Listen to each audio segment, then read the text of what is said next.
Alright, welcome to the first episode of the Creating a Coffee Company. Now this applies to every company in the initial startup stages, and you can refer and use sections of what's happening with the coffee company that I'm setting up in your processing of your business.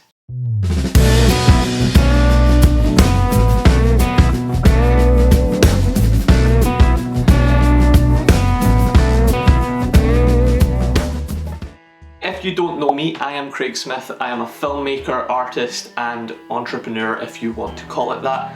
I have one business so far, which is a media business, and I'm in the process of setting up this coffee company that the episodes will go into detail on. Now, the topic of today's video is going to be that of the advice and information that is available to you as a soon-to-be business owner in the UK. Now, this advice doesn't just apply to the UK, it can be used for the rest of the world, and if you do a quick Google search, you will see that there are organisations, much like the one I am just about to discuss, set up near you. Now, the organisation that is set up in the UK to help business startups is Business Gateway. They've been around for a number of years and they have advisors on hand to guide you through every step of the way, whether you're a small company or a pretty big company. Now, at the start of this form, you will have a generic sort of contact details form whereby it will go through your name, your age, your location and your employment status. Now, this is all to get a better gauge of how they can help you going forwards, and then it goes into step one of their form process. First question is your business idea. Now, you just put a quick abbreviated outline of your business idea, and going forwards you outline the people that would be involved, what you plan to do and how you plan to do it, that sort of thing.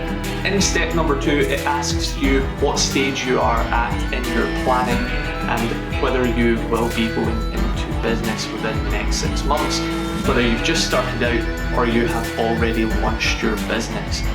Again, it gives them a better idea of what sort of advice you will be looking for. Question number three is what products and services will you provide? It's a very quick question. You answer that, move on to step number four, which is who are you wanting to sell to, which will give them a better understanding of how to direct your marketing and your overall attention to details that may have been missed in your initial planning. Where you will sell, bit of an extension on that previous one, whereby it will be either UK, Scotland, Ireland, or internationally. Question number six is how would you want to promote your business? Now, this asks for a website if you have it. If you have bought the domain, put that down. The social media handles that you want to use, Facebook, Twitter, Instagram, the likes. And then it asks if you want to do Amazon Marketplace, as there's separate tool sets and webinars and seminars that they can direct you to. And then it says about general advertising and networking. Question number seven goes into a bit more detail on your business itself and where you project yourself to be in 12 months with turnover. Now, unless it is a high value product that you're selling, you're probably going to be within the first two brackets, but I'll leave that up to you to decide, and it gives the advisors a better way of deciding how quick your business is going to scale and how they can help in that method. Number eight is whether you want to employ anybody. They will give you seminars on becoming an employer, all of the paperwork and considerations you have to take into thought for those elements, such as paid tax and for your payroll overall. Number 9 is whether you need any trading premises, and it progresses on in number 10, whereby it will talk about how much money you need to set up your business.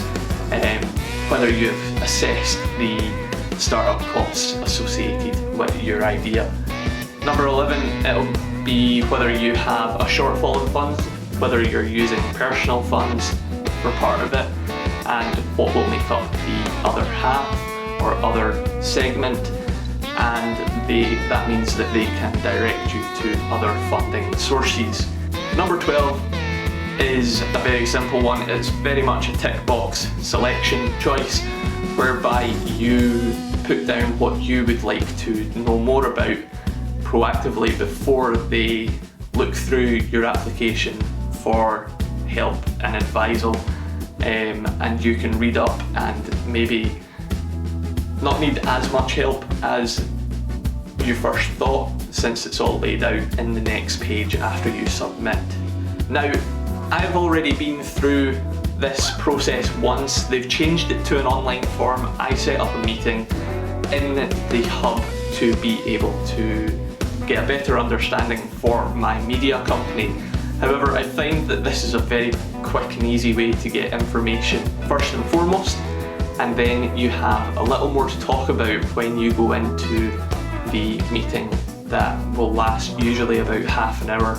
They get back in contact with you after you hit submit on the form within 3 days, and you can set up a meeting with them then. However, as I said, there will be options for other people around the world with different organisations that will be able to give you advisal on that. We are in a lucky position in the UK that it is free. However, there may be a small surcharge with other countries. With all that being said, guys, this is the end of today's video. I hope you've found it useful if you are setting up a business, with the quick walkthrough of what each section required. And if you have any questions, leave them in the comments down below. If you liked the video, a thumbs up would be appreciated. And until next time, guys, keep it real, hunt that thrill, and I'll catch you in the next one. Peace.